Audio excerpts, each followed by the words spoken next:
Bienvenidos a la Noche Infinita. Antes de comenzar, cuéntanos en los comentarios desde dónde nos escuchas y qué temáticas te gustaría que exploremos en el futuro. Leemos cada mensaje con atención y siempre tomamos en cuenta sus sugerencias para los próximos relatos. Sin nada más que decir, comencemos. Me llamo Marco Tulio Chávez y hasta hace poco trabajaba como reportero de Nota Roja en un diario digital de Chihuahua capital. 36 años, divorciado, sin hijos y con más cicatrices de las que me gusta contar. De esas que no se ven. Llevaba casi una década cubriendo asesinatos, levantones y balaceras que el resto de los medios ya ni siquiera mencionaban. En este oficio, uno aprende a caminar con los ojos bajos y el oído atento. Pero también llega el momento en que te cansas de agachar la cabeza.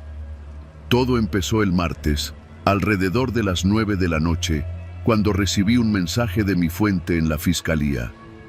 Reunión pesada en Rancho La Cúpula, allá por la salida a la Aldama. Llévate la cámara buena. Eso fue todo. Ni contexto, ni advertencia. Solo coordenadas y una indirecta que me supo a plomo. Llevaba tiempo siguiendo pistas sobre una supuesta alianza entre elementos del ejército y el cártel que controla la región. La mayoría de mis colegas ni tocaban el tema. Sabían lo que podía pasar si uno se metía ahí, pero yo no podía quedarme callado. A veces sentía que mi vida no tenía propósito si no hacía lo que nadie más se atrevía. Me fui solo, como siempre. Tomé el Tsuru viejo que usaba para trabajar, sin placas, sin nada que lo relacionara conmigo, y salí rumbo al punto. Llevaba la cámara Canon con lente largo y el celular con GPS apagado. No era la primera vez que hacía algo así, pero sí sabía que era de las más peligrosas. El rancho estaba oculto entre matorrales, en una brecha sin nombre, a unos 20 minutos del último retén de la Guardia Nacional. Desde una colina cercana, con binoculares y la cámara equipada con telefoto, me aposté entre los mezquites. Lo que vi no me lo esperaba. En el patio del rancho había por lo menos una docena de camionetas de lujo, casi todas sin placas. Varios hombres armados vigilaban, pero lo que me heló fue ver al general Ugalde, comandante de la zona militar número 7, descendiendo de un camión blindado y abrazando, con una sonrisa que no le conocía, a un hombre gordo, de barba recortada y reloj ostentoso. Alejandro "El Águila" Galindo, jefe de plaza conocido por su brutalidad y por mover cristal como si fuera pan dulce. No me lo contaron. No fue un rumor. Yo lo vi. Tomé 7 fotografías. En una, se ve al general tomando una copa de lo que parecía coñac. En otra, ríe con "El Águila", con un fondo de fajos de billetes y cajas negras abiertas, de esas que usan para armas. Pero la más clara fue la del abrazo. La apreté como si fuera mi boleto de salida del infierno. Regresé a mi carro como pude, sin hacer ruido. Iba temblando, no solo por la adrenalina, sino por el dilema que ya se me había instalado en la garganta. Sabía lo que había conseguido. Sabía que no había vuelta atrás. Esa noche no dormí. Me encerré en mi departamento de la colonia Rosario, sin encender luces. Puse la cámara en el cajón de las herramientas y me quedé despierto, viendo por la ventana como si esperara algo. No sabía bien qué. A las 7 de la mañana siguiente me presenté en la redacción con las fotos. Mi editor, don Lauro, me recibió con una cara entre el asombro y el terror. ¿Estás seguro de esto? Lo vi con mis ojos. Nos van a matar si publicamos esto. Entonces bórrame del encabezado, pero alguien lo tiene que decir. Don Lauro no dijo más. Me pidió las fotos y me dijo que se encargaría de revisarlas con el abogado del diario, que me fuera a descansar, que ese tipo de decisiones no se tomaban al vapor. Eran casi las 11 de la mañana cuando salí de la oficina. A esa hora me di cuenta de que un Chevy negro me seguía. No era paranoia. Lo vi estacionarse frente a la tienda cuando entré por cigarros. Lo vi dar la vuelta en U cuando me metí en la gasolinería. Era claro. Llamé a Lauro. No contestó. Llamé a mi contacto en fiscalía. Tampoco. Llamé a mi exesposa, por si me pasaba algo. solo para que supiera que no había sido accidente, que si me encontraba tirado, no fue por robarme la cartera. Manejé sin rumbo un rato, tratando de despistarlos. Al final, decidí ir a casa de mi tío Polo, en la colonia Panorámico. Era un exmilitar que me había enseñado a defenderme y que tenía un viejo taller cerrado. Me escondí ahí, esperando que pasara el día. Y pasó, demasiado rápido. Cerca de las 2 de la madrugada, escuché pasos afuera del portón. 4, tal vez 5 personas. No traían luces. Golpearon 2 veces y luego silencio. Pensé en salir armado, pero sabía que era suicidio. Me quedé inmóvil, aguantando la respiración. Escuché como uno de ellos dijo: «Aquí no está, vámonos». Pero que sirva de ejemplo. A la mañana siguiente, recibí una llamada desde un número oculto. «Baja la nota, es tu única advertencia». Colgué sin decir palabra. Volví a la redacción esa tarde, pero don Lauro no estaba. Me dijeron que se había ido temprano, con cara de enfermo. Las fotos, según el asistente, ya no estaban en el servidor. Las había eliminado por orden directa de la dirección. Mi sangre hervía, todo el riesgo, todo el miedo, para nada. Decidí que si ellos no lo publicaban, lo haría yo. Tenía copias en una USB, bien escondida. Esa noche escribí mi crónica, la más detallada que había hecho jamás, con nombres, fechas, ubicaciones, evidencia. Iba a subirla a mi blog, que aunque tenía pocos lectores, era mío. Nadie me lo podía quitar, pero no alcancé. Mi cuerpo apareció al día siguiente en la carretera Chihuahua-Delicias, a la altura del kilómetro 47. Estaba tirado boca abajo, con las manos amarradas a la espalda y una bolsa negra cubriéndome la cabeza.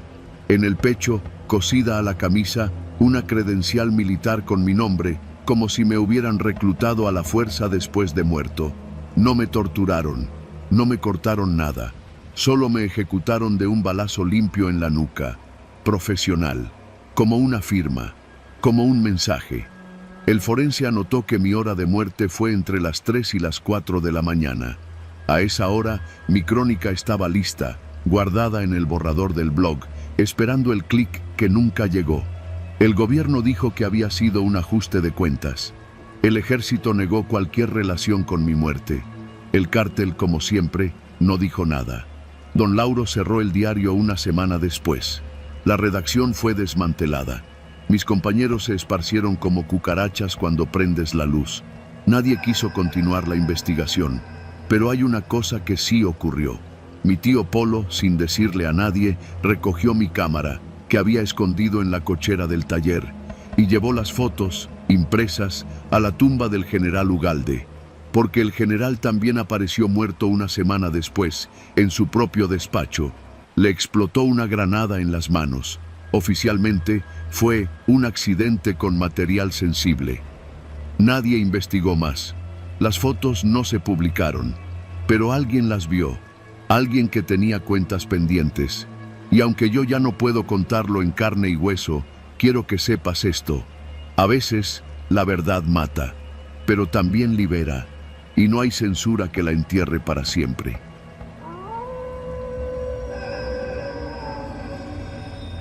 Dicen que el miedo se mete primero por la música.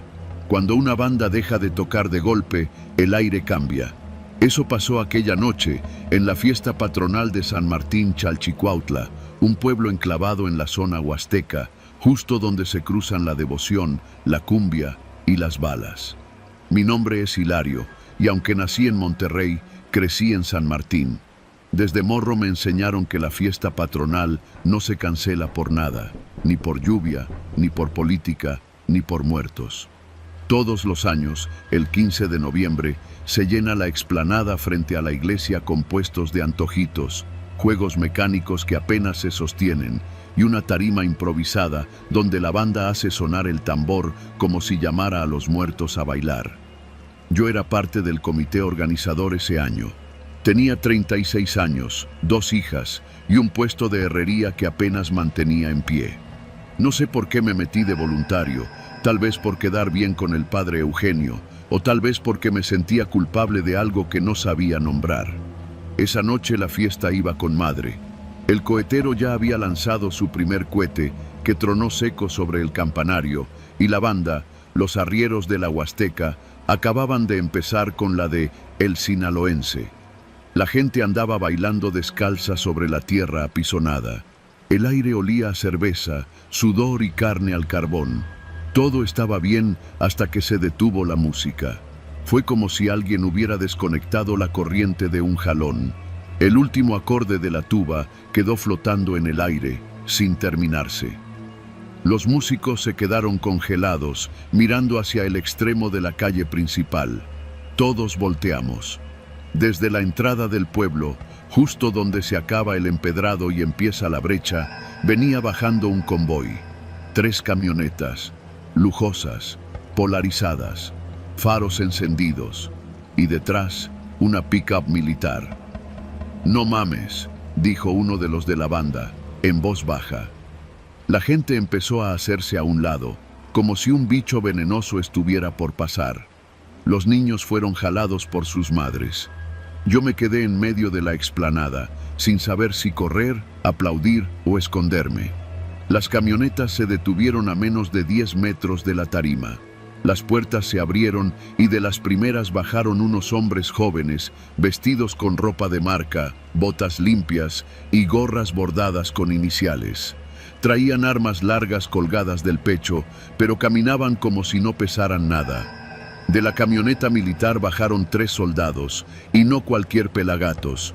Uno era teniente, lo reconocí por las insignias en el pecho.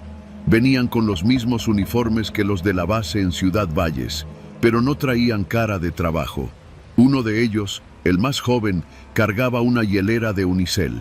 El narco más alto se acercó a la tarima, levantó la mano y gritó: «¡Que siga la música, plebes! ¡Estamos aquí en paz!». La banda no se movió. Todos sabíamos que en paz, en su boca, era otra cosa. El jefe de los músicos, un gordito de sombrero blanco, apenas asintió. Uno de los saxofonistas empezó a tocar de nuevo, y los demás lo siguieron, como con miedo.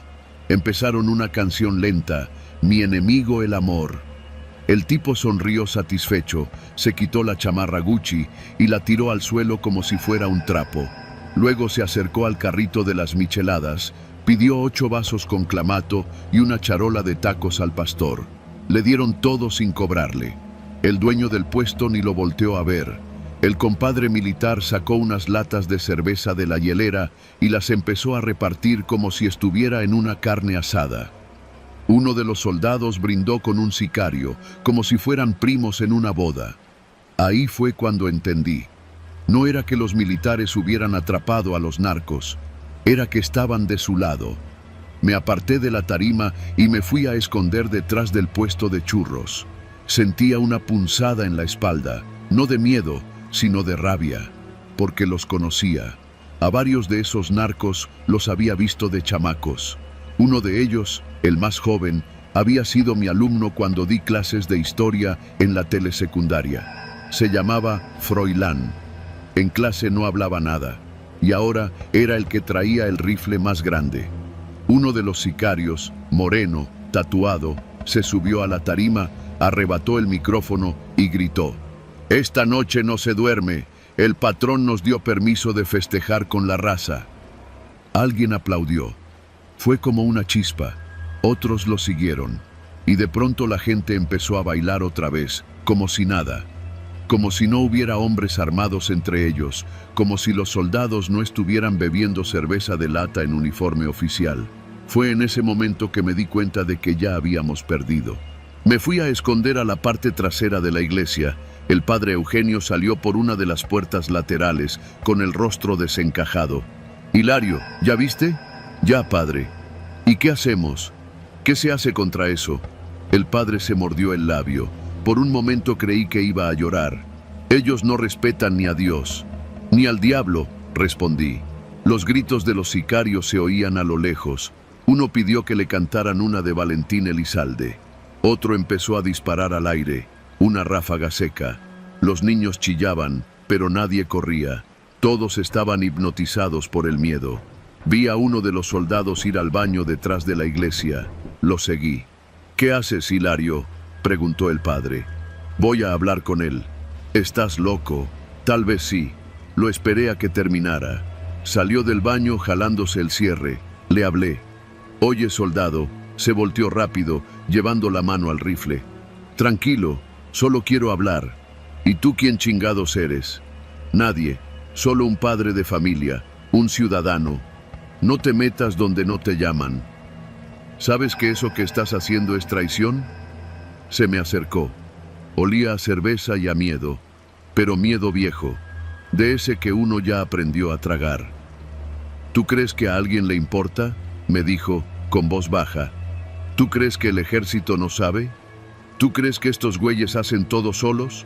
Mejor vete a cuidar a tu familia antes de que te pase algo. Quise decirle algo más, pero su mirada me detuvo. Era la de un hombre sin alma, o sin esperanza. No supe cuál de las dos era peor. Me fui. A las 3 de la mañana, la fiesta estaba descontrolada. Los sicarios bailaban con muchachas del pueblo, muchas de ellas menores de edad. Las cervezas volaban y la banda tocaba sin parar. Uno de los narcos se subió a un juego mecánico con una escopeta al hombro. Nadie decía nada, nadie podía. Fue entonces cuando alguien gritó. Una mujer. Señalaba al suelo, junto a los baños. Había un cuerpo. Un chavo del pueblo. Omar. Tenía 18 años y era de los que vendían aguas frescas. Alguien le había metido un balazo en la frente. Uno de los sicarios dijo que se había querido pasar de listo. Otro se burló. Nadie recogió el cuerpo. Nadie preguntó nada. El padre Eugenio intentó acercarse, pero 2 soldados lo detuvieron. Le dijeron que no se metiera, que estaban haciendo control. ¿Control de qué? ¿De quién? A las 5 de la mañana, la banda ya no podía más. Se callaron por sí solos. Uno de los músicos se desmayó. El líder de los sicarios, el de la chamarra Gucci, subió al micrófono y dijo: «Gracias por su hospitalidad. El patrón está agradecido. Portarse bien, cabrones». Y se fueron como llegaron. Subieron a las camionetas. Los soldados igual. Se perdieron entre el polvo del amanecer. La gente empezó a irse. Nadie decía nada, ni una palabra. Omar seguía tirado en el piso. Lo tapamos con una lona. Esa fue la última vez que participé en una fiesta patronal. No volví a poner un pie en la explanada. El pueblo siguió adelante, como siempre, como todos.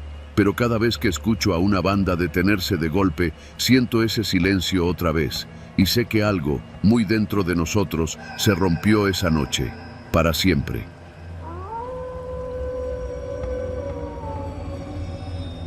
No tengo a quién contarle esto. Por eso escribo. Para sacarlo de mí, aunque sea un poco, porque si me lo guardo más tiempo, me voy a terminar pudriendo por dentro.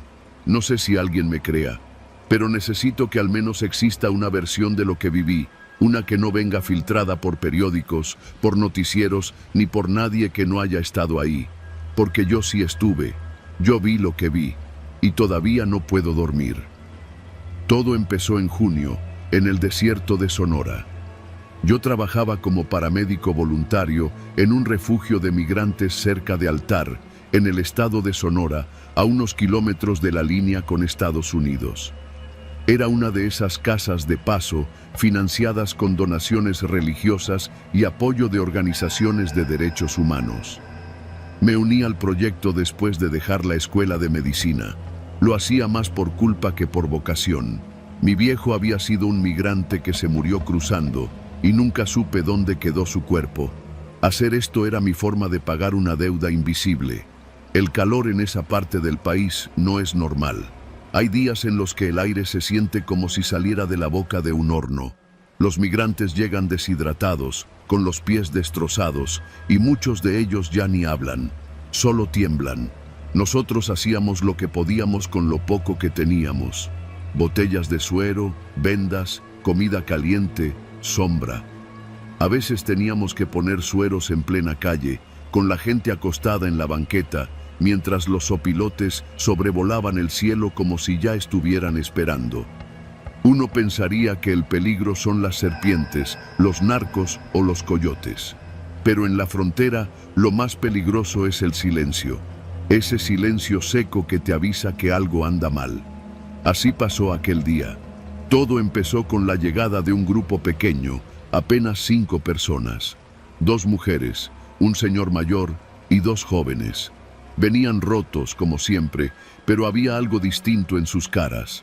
No solo traían miedo, traían un pavor que parecía atascado en la piel. «Nos entregaron», me dijo uno de los chavos, con la voz seca, «los soldados. Nos bajaron del camión y nos entregaron». Al principio no entendí. Pensé que hablaba de los polleros, pero cuando me repitió lo mismo, algo se me revolvió en el estómago. «¿Soldados?», le pregunté. Asintió. Me lo contó todo entre pausas, con la mirada perdida. Él, su hermano y los demás venían de Honduras. Cruzaron Chiapas, llegaron a Sonora y compraron un paquete con un coyote. El trato era que los llevarían en un camión hasta un punto cercano al muro, donde otro grupo los cruzaría de noche. Pero antes de llegar al destino, el camión fue detenido por una unidad del ejército mexicano. No eran municipales, no eran estatales, soldados. Les pidieron identificaciones, los bajaron, les revisaron las mochilas. Todo parecía un operativo normal, hasta que apareció una Suburban sin placas. De ella bajaron 2 hombres armados con radios. No se identificaron, solo hablaron con el jefe de los soldados, y después de unos minutos, los migrantes fueron metidos a la fuerza a esa Suburban, menos a este joven y su hermano, que se habían tirado al monte en cuanto vieron el movimiento raro. Los vimos llevárselos, a todos. Los soldados se quedaron viendo. Uno de ellos hasta se rió. No supe qué decir. Lo primero que pensé fue que el calor les había jugado una mala pasada, que el miedo los estaba haciendo imaginar cosas. Pero algo en su tono, en la forma en que lo decían sin rabia, con resignación, me hizo dudar. Ese mismo día salí al pueblo a hacer unas compras para el refugio. Paré en una tiendita y vi a uno de los soldados que reconocí por el uniforme, insignia del ejército, pero sin nombre visible. Estaba tomando una soda afuera, recargado en una patrulla. No tenía cara de miedo ni de culpa, más bien parecía aburrido. Me armé de valor y le pregunté directo: ¿Ustedes están entregando migrantes al crimen organizado? Me miró, se limpió la boca con la manga del uniforme y después de unos segundos me respondió: Aquí no hay crimen organizado, nomás hay gente que paga y gente que no. No dijo más, yo tampoco. Me subí a la camioneta y me fui, con la garganta seca y las manos temblando. Esa noche no pude dormir. 2 días después, desapareció uno de nuestros voluntarios, un morro de Hermosillo, de nombre Alan. Estaba haciendo rondas en las afueras del refugio, donde a veces llegan migrantes tarde en la noche, cuando ya nadie los quiere recibir.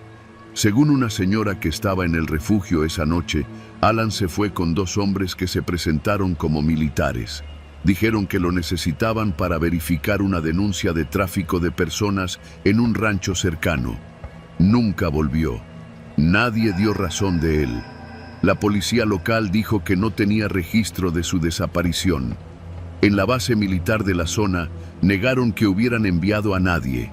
El ejército no sabía nada. Nadie sabía nada.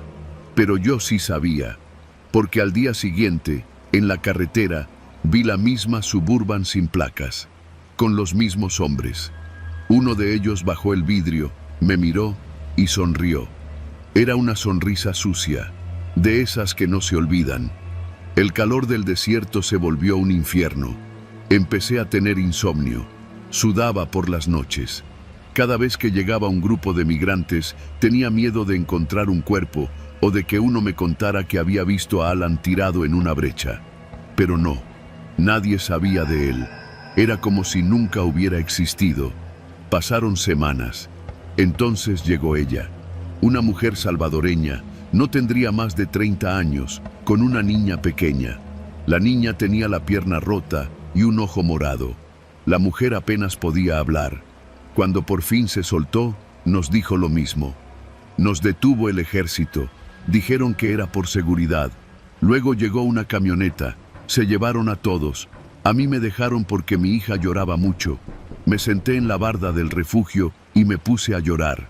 No podía más. Me temblaban las piernas, las manos, la cara. Me sentía impotente, como si alguien me hubiera desollado el alma. Esa noche decidí que me iba.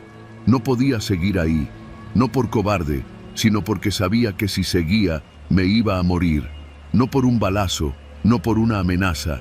Me iba a morir por dentro, tragándome toda esa mierda sin hacer nada. Pero antes de irme, cometí un error. Fui a la base militar, con una grabadora escondida en la mochila. Quería pruebas, algo para ir a la prensa, para denunciar, para sacar a la luz lo que estaba pasando. No me dejaron entrar, pero un soldado me recibió en la entrada. Era otro, no el que había visto antes. Le dije que tenía información importante, que quería hablar con alguien. Me pidió que esperara. Entró. Nunca salió. En cambio, salieron dos camionetas, una militar y otra civil, negra, polarizada. Me subieron sin decir una palabra. Me taparon la cabeza.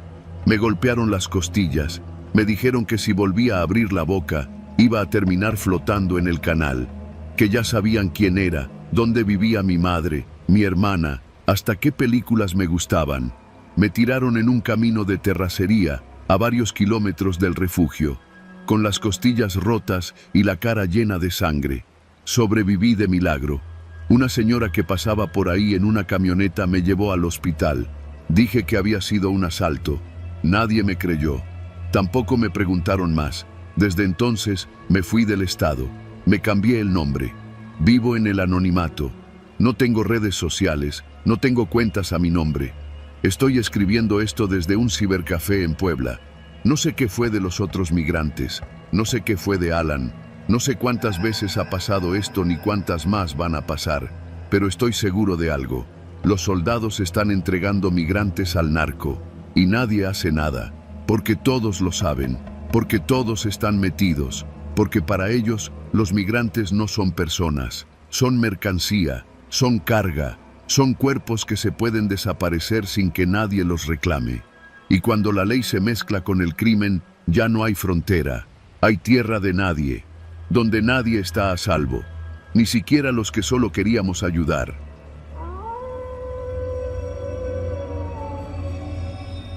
Me llamo Emiliano, y esto pasó cuando tenía 12 años. Nunca hablo de eso, ni con mi madre, ni con los psicólogos, ni con los de la fiscalía. A todos les doy la misma versión cortada, la que quieren escuchar. Pero en las noches, cuando la casa se queda en silencio, la memoria se mete por debajo de la puerta y me despierta como si lo estuviera viviendo otra vez. Vivíamos en Apodaca, Nuevo León. No en la zona fresona donde están los parques bonitos y los fraccionamientos cerrados, sino más allá del periférico, donde las calles todavía tienen tierra y los postes apenas alumbran. Nuestra casa era de 2 plantas, paredes sin pintar y reja oxidada. Mi papá era militar, de esos que siempre llegaban oliendo a sudor, pólvora y cansancio. Mi mamá vendía productos por catálogo y a veces hacía gelatinas para los vecinos. Éramos pobres, pero no tanto como otros. Comíamos diario y yo iba a una secundaria pública donde al menos había maestros que no se dormían en clase. Una noche escuché por primera vez el nombre de Los Torcidos. Fue sin querer. Mi papá creía que yo estaba dormido, pero me había despertado con ganas de ir al baño y lo escuché hablar en voz baja por teléfono, en la sala. Estaba con el uniforme de faena, ese verde olivo con manchas negras, y tenía la pistola sobre la mesa, como si fuera una extensión más de su cuerpo. Ya les mandé el croquis, no hay cambios. Entran por la brecha y en menos de 5 minutos están adentro. Hizo una pausa, rascándose la frente como si se arrepintiera, pero luego dijo: ustedes hagan lo suyo, yo nomás necesito que cumplan con lo que prometieron, es todo. Nunca había escuchado a mi papá hablar con esa voz, tan seca, tan calculada, como si estuviera dando una orden en plena guerra. No sabía bien qué era un croquis, pero entendí que estaba entregando algo, información. A la mañana siguiente se comportó como si nada. Me llevó a la escuela en su camioneta roja, como siempre, y hasta me compró un Yakult en la tiendita de la esquina. Pasaron 3 días y las noticias empezaron a hablar de un operativo en Cadereyta que había salido mal. 8 muertos, entre ellos 2 soldados. Los Torcidos. Ese nombre se repetía en la radio, en la tele, hasta en las pláticas de las señoras en la fila de las tortillas. Según dijeron, los narcos habían llegado directo, como si supieran exactamente dónde estaba cada soldado. Esa noche lo encaré. Yo no sabía cómo decirlo, solo se lo solté. Tú les dijiste dónde estaban. Mi papá me volteó a ver con una mirada que me congeló los huesos. ¿Dónde escuchaste eso? Te escuché, esa noche en la sala. Se me acercó despacio, no me gritó, no me pegó, solo me tomó de los hombros y me dijo: hay cosas que un niño no puede entender. Si algún día te preguntan, tú no sabes nada, ¿me oyes? Nada. Esto es por ustedes, por tu mamá, por ti. Es mejor así. Nunca me quedó claro si lo hizo por dinero, por miedo o porque ya estaba metido hasta el cuello. Pero supe desde ese día que algo en mi casa ya no estaba bien. Yo dejé de hablarle, no por enojo, sino porque cada vez que lo miraba me imaginaba a esos soldados muriendo por su culpa.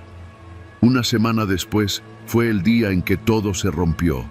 Era domingo, justo después de la comida. Estábamos en la sala viendo la tele, todos. Mi mamá planchaba, yo jugaba con el celular y mi papá veía una película vieja. El portón se abrió de golpe. Ni siquiera escuchamos coches, ni motos. Solo la reja metálica retorciéndose. Eran 4.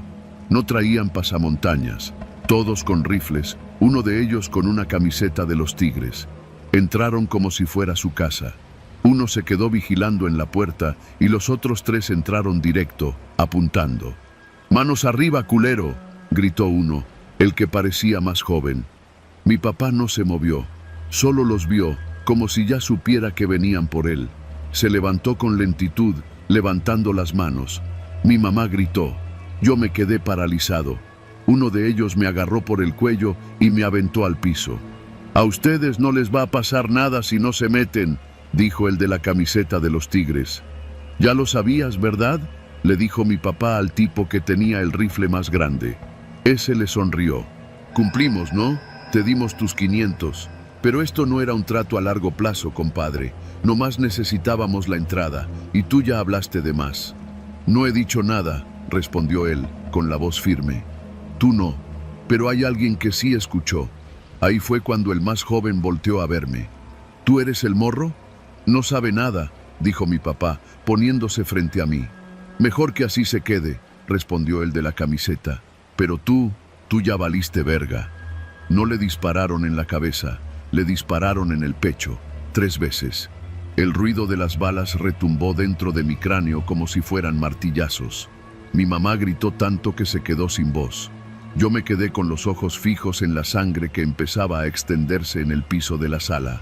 Los narcos se fueron tan rápido como llegaron. Ni siquiera se llevaron nada, solo a él. Después vinieron las patrullas, los vecinos, los de la prensa. Dijeron que fue un ajuste de cuentas, que mi papá estaba coludido. Mi mamá negó todo. Yo no, pero tampoco hablé. Ni con los fiscales ni con los soldados que llegaron después a protegernos. Desde entonces han pasado 4 años. Nos mudamos a Saltillo. Mi mamá ya no habla del tema. Cada vez que alguien pregunta por mi papá, dice que murió en acto de servicio. Yo solo asiento, me callo. Pero cada noche, antes de dormir, veo su rostro frente al mío, cubriéndome con el cuerpo. Y me acuerdo de lo que me dijo. Es mejor así. No sé si tenía razón, pero aprendí algo que nadie me puede quitar. Que el verdadero miedo no tiene cara de monstruo. Tiene cara de papá, con uniforme, con rifle, con voz de soldado. Y también puede morir frente a ti, dejando solo silencio y una mancha de sangre que nunca se borra, ni aunque cambies de casa, de nombre, de vida.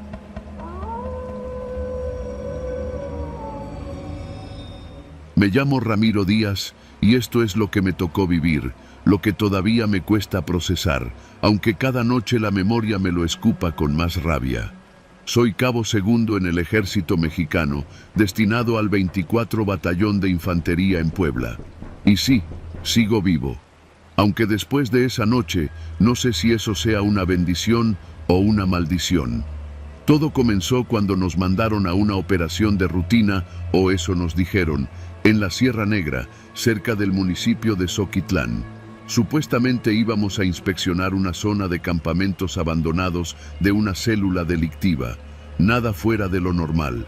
Reconocimiento, patrullaje, verificación de puntos de observación y fuera. Pero desde que pisamos esa tierra, algo se sentía mal. No sobrenatural ni nada de esas cosas de películas, sino tácticamente mal. Como si el terreno ya no fuera nuestro, aunque estuviéramos armados hasta los dientes. Éramos 12 hombres en total. Nos movíamos en 2 vehículos tipo Cheyenne blindados. Yo iba en la segunda unidad con el subteniente González al mando. Avanzamos por una brecha que apenas cabía entre los árboles, una lengua de tierra roja bordeada por cañadas y monte espeso. No había señal, ni cobertura de radio más allá de unos cuantos metros. Las ramas golpeaban los espejos laterales como si el monte quisiera expulsarnos. Al llegar al punto de observación, una planicie desde donde se alcanzaba a ver un valle cubierto de niebla, el subteniente ordenó el despliegue en formación diamante. Íbamos a quedarnos ahí hasta las 0 horas, revisar el terreno con visión térmica y esperar instrucciones. A eso de las 20:30 horas, cuando el cielo empezaba a cerrarse, escuchamos un sonido que no cuajaba con la lógica del lugar. Gritos, humanos, llenos de dolor, de miedo, pero no eran de aldeanos, ni de civiles pidiendo ayuda. Eran gritos ahogados, lastimeros, como si alguien los hubiera grabado a punto de morir y los estuviera repitiendo en bucle. Gritos de soldados, primero uno, luego otro.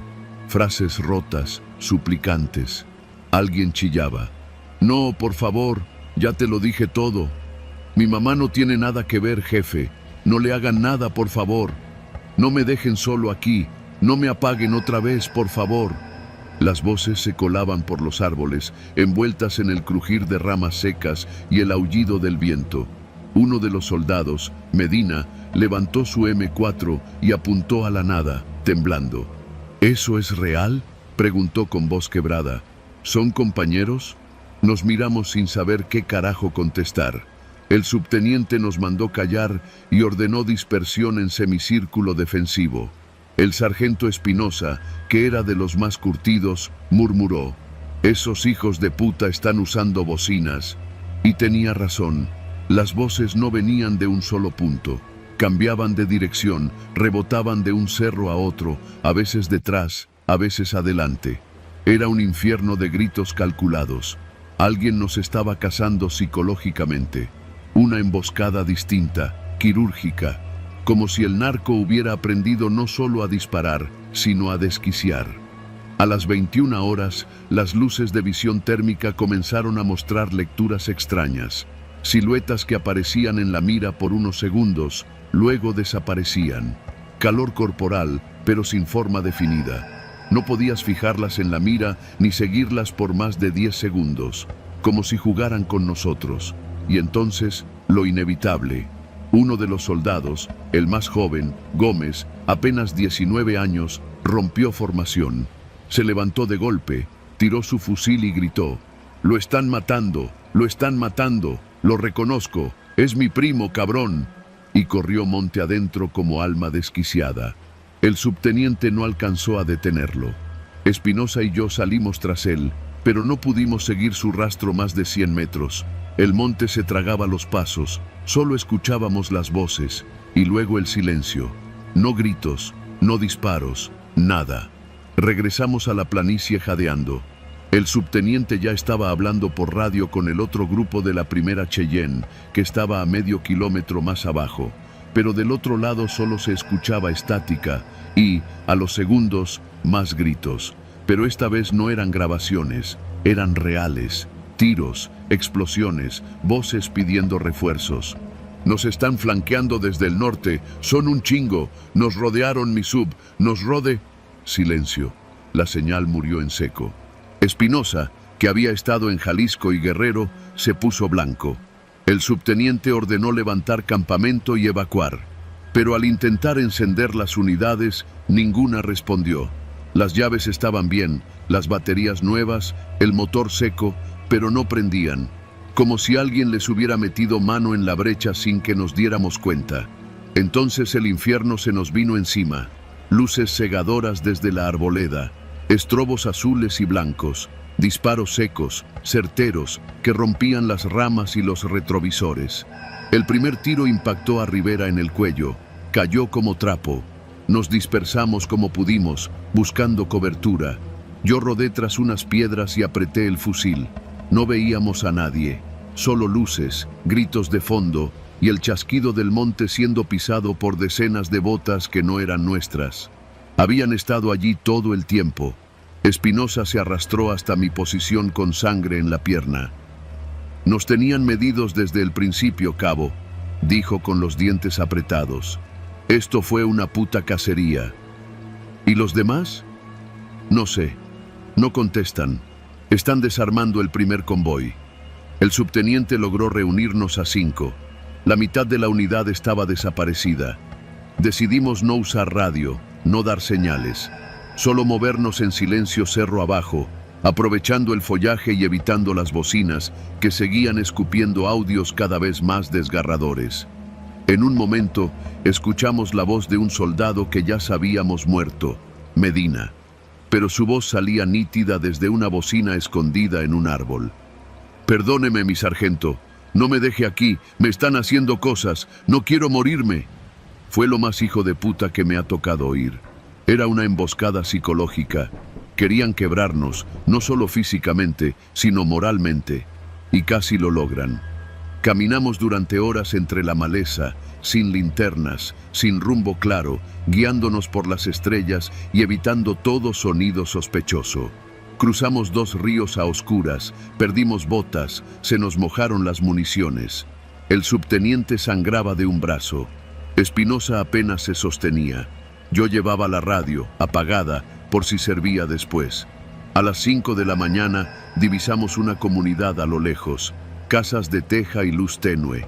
Era un pueblo llamado Xochitonalco. Los habitantes nos reconocieron, nos dieron comida y desde ahí llamamos al batallón. Horas después llegaron los refuerzos. Entraron a la sierra con todo, pero ya no había nadie. Las bocinas, escondidas en los árboles, seguían reproduciendo gritos que ahora nos resultaban familiares. Grabaciones que seguramente habían hecho durante otras torturas. Uno de los técnicos dijo que eran archivos encriptados conectados a temporizadores con sensor de movimiento. Tecnología cabrona, inteligencia precisa, brutalidad quirúrgica. Recuperaron 5 cuerpos, el resto desaparecidos. Gómez jamás volvió a aparecer. No tengo pesadillas con los muertos, tengo pesadillas con las voces, porque no gritaban como soldados, gritaban como hijos, como hermanos, como hombres que sabían que nadie vendría a rescatarlos. Y nosotros solo pudimos correr. El enemigo no era solo el narco, era el silencio del monte, era la guerra en casa, era la certeza de que no siempre vas a ganar, y que cuando te cazan bien, ni siquiera te das cuenta hasta que ya estás en la mira.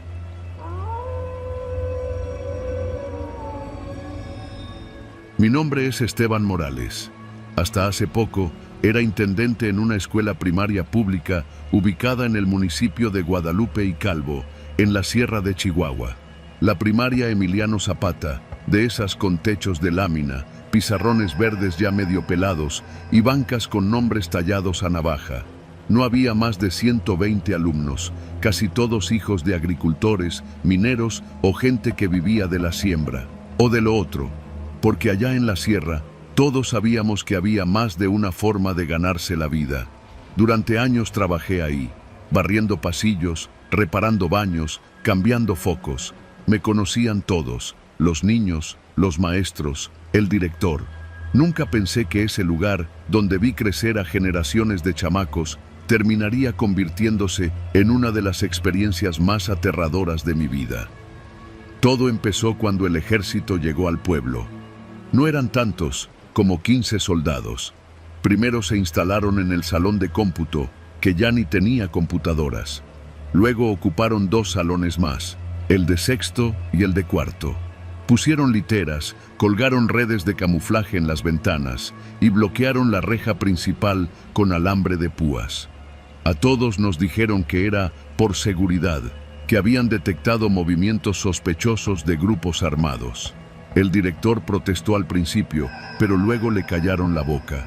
A los maestros nos pidieron seguir las clases con normalidad, y a mí me ofrecieron 500 pesos extra por quedarme a dormir en la escuela, por si se necesitaba algo de mantenimiento nocturno. Acepté, no por ambición, sino por costumbre. Llevaba años haciendo favores, cubriendo turnos que nadie quería, soportando salarios de miseria. Pensé que esto sería solo un campamento militar temporal, pero no fue así.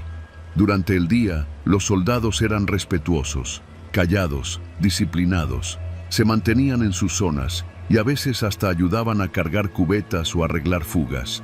Pero por las noches, las cosas cambiaban. La primera señal de que algo no cuadraba fue un jueves, cerca de las 2 de la madrugada. Estaba acostado en un catre dentro del aula de primero A, con la lámpara de mi celular encendida y una cobija militar prestada. Escuché motores acercándose. No eran camionetas normales, era ese rugido grave, pesado, de las que traen suspensión reforzada. Me levanté sin hacer ruido y miré por una de las rendijas del salón. Vi cómo entraban 2 camionetas pick-up, sin placas, con faros apagados. Una tenía una caja blanca encima, como las de los refrigeradores. La otra era de redilas, cubierta con lona negra. Se detuvieron justo frente al salón de usos múltiples.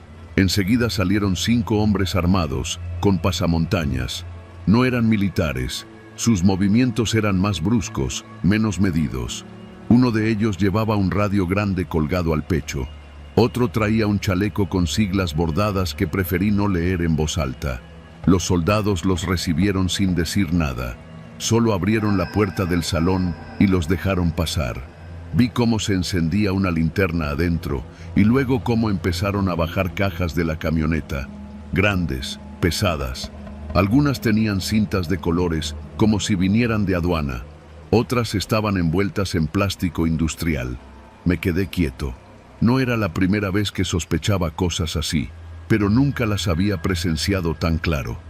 Me metí de nuevo bajo la cobija y fingí dormir. No hice preguntas al día siguiente, y tampoco fue la última vez. Durante las siguientes semanas, las visitas nocturnas se volvieron frecuentes. A veces eran los mismos vehículos, otras eran diferentes. Siempre llegaban entre las 12 y las 3.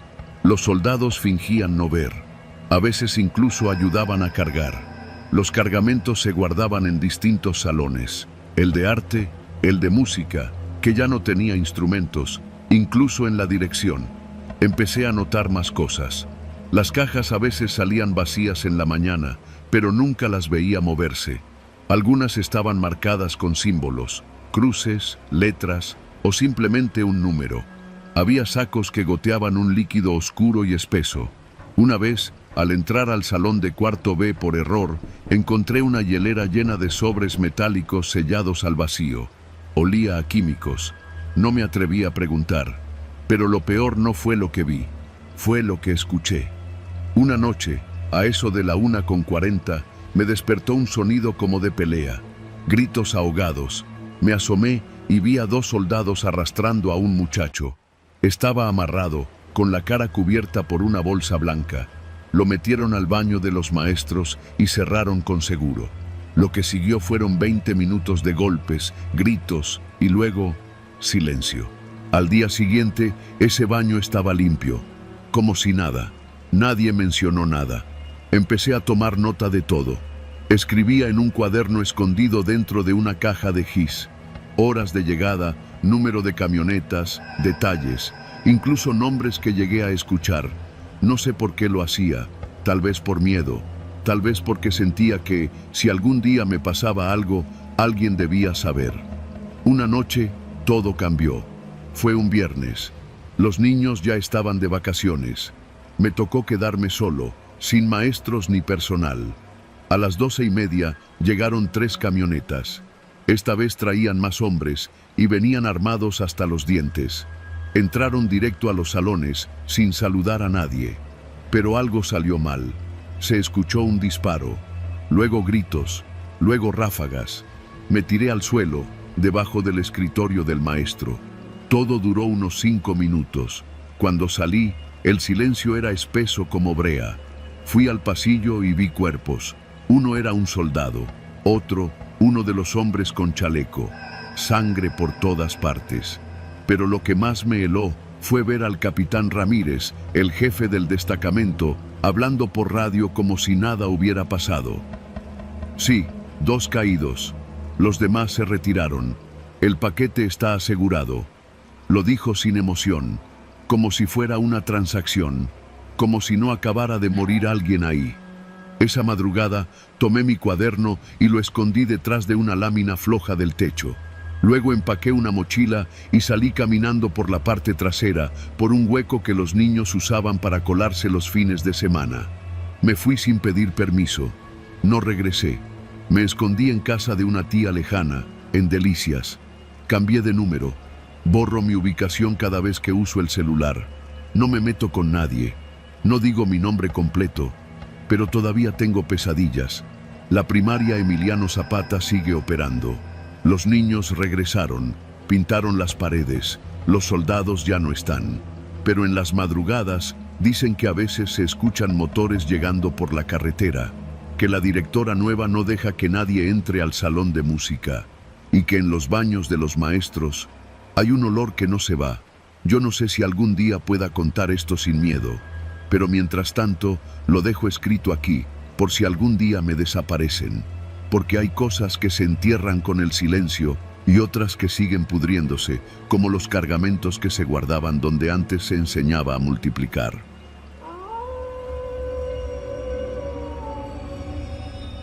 Nunca imaginé que un simple traslado me iba a meter en una mierda tan profunda.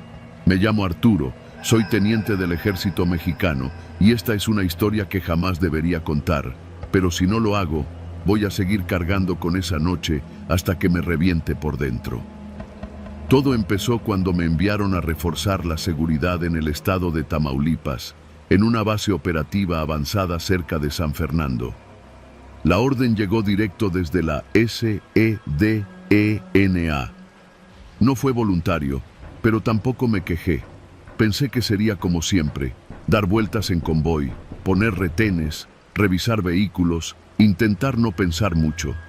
Desde que llegué, me di cuenta de que las cosas eran diferentes en esa base.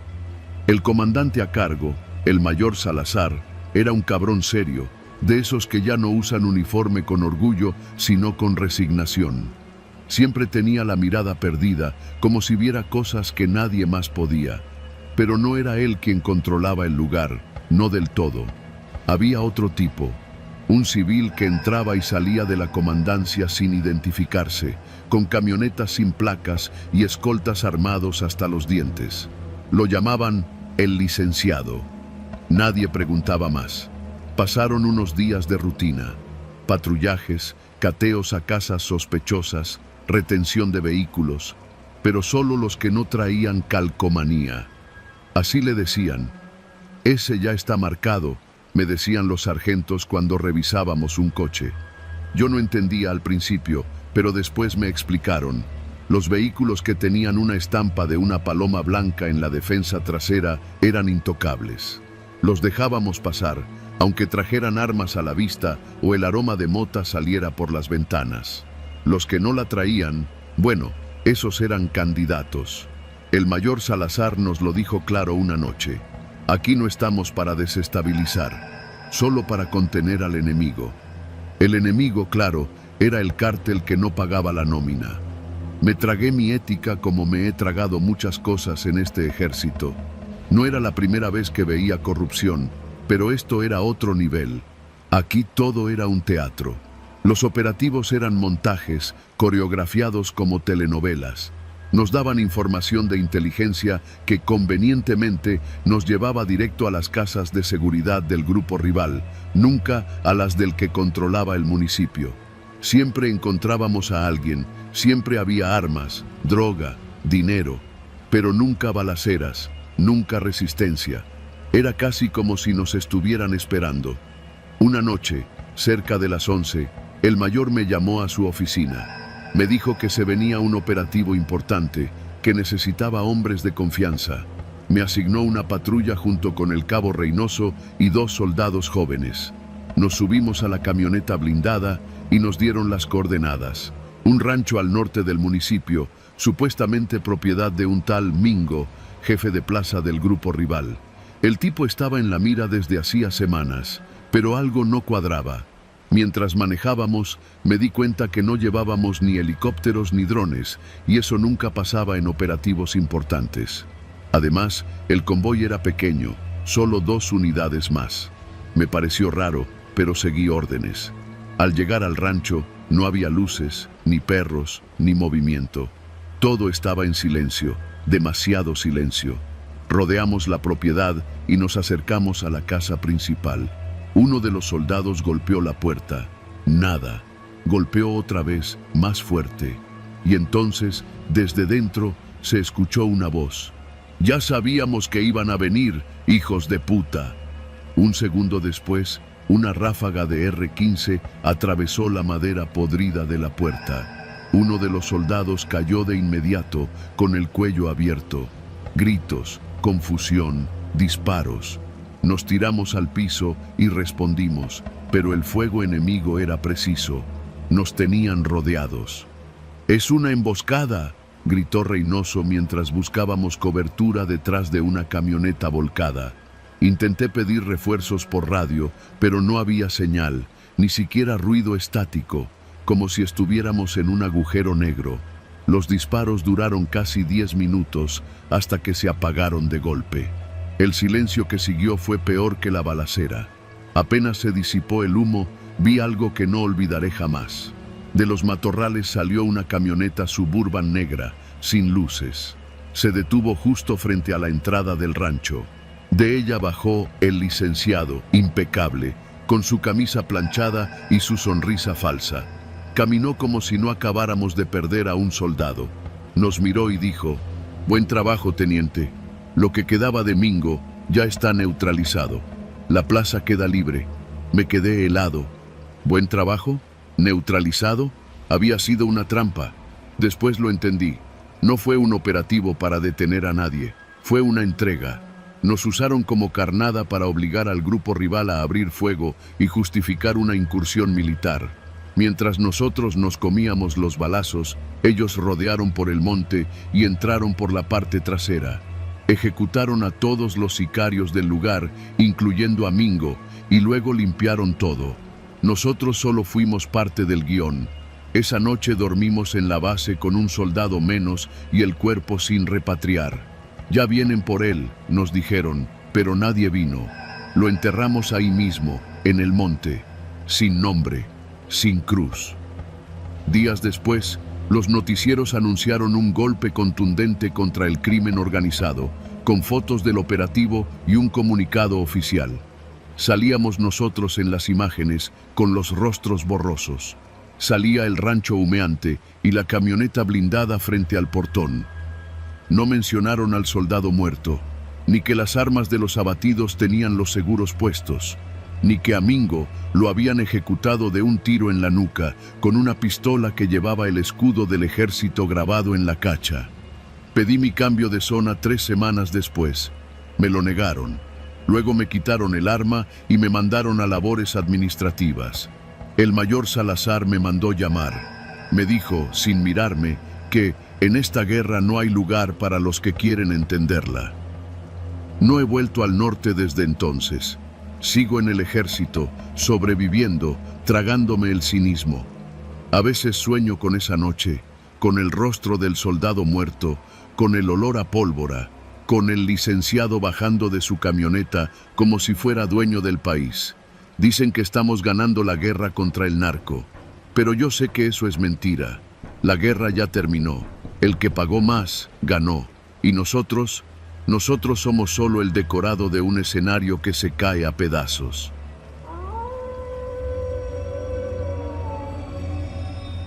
No me llamo como aparezco en los registros, me llamo Julián Vázquez, aunque aquí todos me conocen como El Chaneque. Es apodo de infancia, de esos que se quedan pegados como garrapata y que con los años ya ni se explican. Nací y crecí en un pueblo del norte de Veracruz, donde si dices lo que piensas muy fuerte, amaneces con la boca llena de tierra. Aquí la ley nunca mandó. La Guardia Nacional solo pasa de largo y los policías municipales están al servicio del mejor postor, que en los últimos años ha sido un hombre que nadie llama por su nombre. Le dicen el doctor, aunque no estudió ni la secundaria. Dicen que de joven arrancaba uñas por encargo y que fue ascendiendo como espuma hasta que toda la zona huasteca terminó bajo su sombra. No usa chaleco, no anda con escoltas, y cuando camina por el tianguis, los comerciantes le regalan fruta y carne sin cobrarle. Es una mezcla de terror y respeto, y nadie se mete con él, ni los militares. Hasta esa mañana de julio. Yo trabajaba en el taller de mi tío, donde parchamos llantas y damos cambio de aceite. A las 9:30, justo cuando acababa de abrir la cortina de metal, escuché el primer helicóptero. No uno de esos de turismo o fumigación. Era verde, pesado, rugía con el estruendo que solo tienen los de guerra. Luego vinieron los camiones blindados y la columna de soldados entrando al pueblo como si hubieran encontrado petróleo bajo nuestras casas. Nunca habíamos visto un operativo así. Cerraron las calles, bajaron gente de camionetas, rompieron puertas, iban con la cara cubierta, gritando órdenes como si fuéramos todos delincuentes. Mi tío alcanzó a decir, «Esto es contra el doctor». Yo me reí nervioso, pensando que ni el ejército tenía huevos para hacer eso. Pero a las 11, la televisión local interrumpió la programación. Capturan a uno de los líderes del cártel del Golfo en operativo conjunto en el norte de Veracruz. Y ahí apareció, esposado, con la cabeza agachada, rodeado de soldados. Decían que era el doctor, que al fin lo habían detenido, que México estaba ganando la guerra contra el narco, pero en el taller y en todo el pueblo sabíamos que ese no era el doctor. Yo lo había visto 1000 veces, él no se agachaba ni para amarrarse las botas. Caminaba erguido, con las manos atrás, como un general. El de la televisión era más joven, tenía otro color de piel, los ojos no cuadraban. Hasta su caminar era distinto. En ese instante lo supe. Ese hombre era un soldado, y no era el único que lo pensaba. En la tarde, mientras parchábamos una llanta de tráiler, llegó don Rigo, uno de los más viejos del pueblo. Se nos quedó viendo serio y soltó. «Ese no es el doctor, ese es un vato del ejército que están usando para tapar el show». Mi tío no respondió, pero bajó el volumen del radio. Las noticias seguían hablando del éxito, de la coordinación táctica y de cómo esa captura era un golpe al crimen organizado. Mentiras bien dichas. Lo que siguió después fue más raro todavía. En lugar de calmarse las cosas, todo se puso más tenso. Esa noche, el pueblo se quedó sin luz. Ni una sola patrulla quedó rondando. Al día siguiente, nos enteramos de que en 2 rancherías cercanas habían quemado casas completas. Las familias huyeron al monte. Nadie quería hablar. Al tercer día, comenzaron las desapariciones. Uno a uno, hombres que habían trabajado cerca del doctor comenzaron a esfumarse. No salían de noche, no andaban armados, no eran capos. Eran choferes, cargadores del mercado, vendedores de gasolina robada. Pero todos habían recibido dinero de él alguna vez. A la semana ya iban 9. Yo traté de mantenerme al margen, pero la paranoia se metió como humedad entre las paredes. Gente que se saludaba a diario empezó a cruzar la calle para evitarse. En la fonda ya no se hablaba de nada más que del actor que arrestaron. Entonces ocurrió algo que me cambió la vida. Una madrugada tocaron la puerta del taller con fuerza. Eran las 3 y solo alguien desesperado llama a esa hora. Pensé que era mi tío, que se había emborrachado otra vez, pero cuando abrí, no era él, era el doctor. Traía la cara descubierta, su camisa estaba empapada de sudor y sangre, tenía una herida en el hombro derecho y la mirada de un hombre acorralado. Me miró directo a los ojos y dijo, «Necesito que me escondas, Chaneque». No podía decirle que no, le tenía miedo. pero también sentí una piedad rara. Ese hombre, el que todos creían un dios invencible, estaba temblando. Lo escondí en la parte trasera del taller donde guardábamos las llantas viejas. Me pidió una navaja y un teléfono. Se vendó como pudo y marcó un número de memoria. Habló poco. Dijo: fracasó. Me traicionaron. Necesito que vengan por mí. Colgó y me pidió agua. ¿Usted no estaba en la cárcel?, me atreví a preguntar. Me miró con rabia, luego con resignación. No, cabrón.